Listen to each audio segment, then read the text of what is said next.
बिस्मिल्लाहिर्रहमानिर्रहीम। अस्सलाम वालेकुम व्यूअर्स, आप सब कैसे हैं। आज मैं आपको बनाना बता रही हूँ बेसन का हलवा।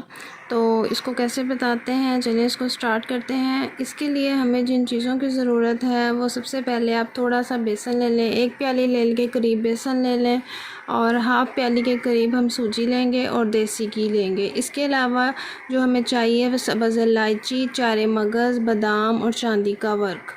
चीनी जो है वो भी हम तकरीबन हाफ़ प्याली के करीब लेंगे, क्योंकि मैं कम मीठा इस्तेमाल करती हूँ इसीलिए मैं थोड़ी लाइट डाल रही हूँ। आप थोड़ा ज़्यादा मीठा इस्तेमाल करते हैं तो अपने टेस्ट के हिसाब से भी आप कर सकते हैं ज़्यादा।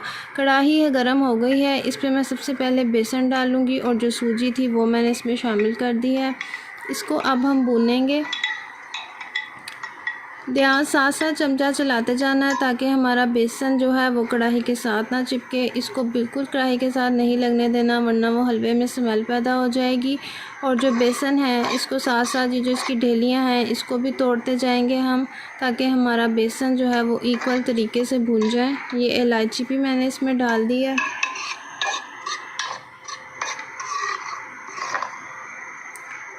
तकरीबन इतना हम इसको भूनेंगे कि इसकी जो कच्चापन है वो ख़त्म हो जाए और बेसन का कलर जो है वो भी थोड़ा सा निकल आएगा। और कच्चापन इसको बिल्कुल नहीं हम रहने देंगे, क्योंकि वो फिर टेस्ट उसका अजीब बनता है। ये देखें मैं भून रही हूँ इसको। इस बात का ध्यान रहे कि चमचा साथ साथ ही चलाते जाएं और बिल्कुल कढ़ाई के साथ इसको मत लगने दें। अब जो देसी घी था वो मैंने इसमें डाल दिया है।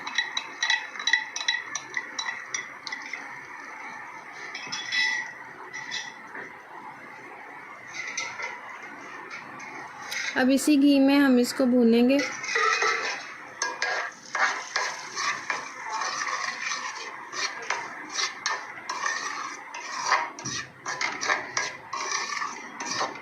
इसकी मैं आपको एक पहचान बताती हूँ। अमूमन बहुत से लोग जो हैं वो जब हलवा बनाते हैं तो उनके बेसन में से एक स्मेल सी आती है बेसन के कच्चेपन की। उसका तरीका ये है कि आपने बेसन को जब भूनना है तो आपको अगर बेसन की खुशबू आने लग जाए और वो बहुत मज़े की खुशबू आ रही होती है उस टाइम भूनते हुए, तो इसका मतलब है कि बेसन जो है वो भून रहा है और उसका कच्चापन ख़त्म हो गया है।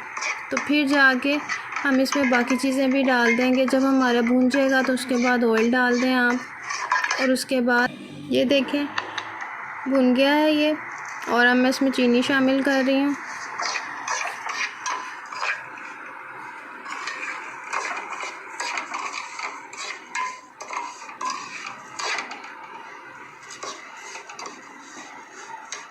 चीनी मैंने इसमें डाल दी है।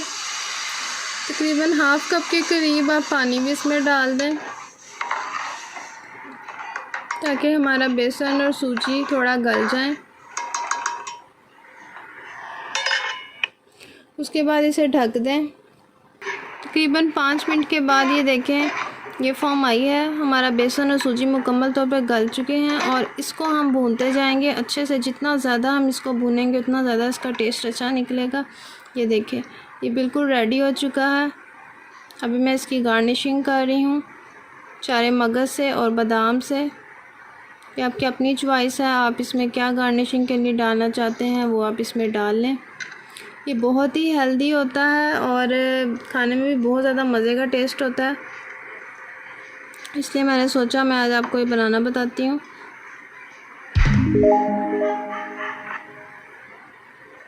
उम्मीद करती हूँ आप इसे अपने घर में ज़रूर बनाएंगे और मेरे पेज को ज़रूर सब्सक्राइब करेंगे।